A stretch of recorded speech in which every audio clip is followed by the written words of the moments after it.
How's your bank account looking these days, folks? Apparently, Americans they're up a little bit. And they're up in large part because the stock market up about 31 points right now on the big board on a Friday. And when massive foreign trade deals are made, they are done in U.S. dollars, which serves as the world's reserve currency. Now the UN is backing a plan to change all of that and create a new global currency. If that's the case, what does it mean for you? David Lee Miller's live in New York. David Lee, good morning to you. How serious is this idea?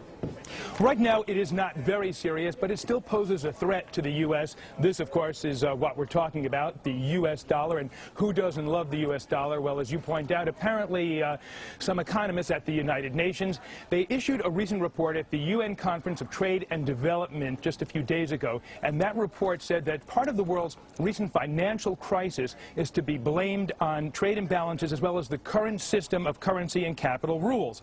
But like it or not, Bill, the dollar remains the most popular currency in the world. It is the standard by which all other currencies are judged. When you trade commodities anywhere in the world, what do they use? They use the U.S. dollar. Beyond that, just about every country has reserves in the event of a rainy day, and those reserves are U.S. dollars. Why U.S. dollars? Because they are seen as the most stable.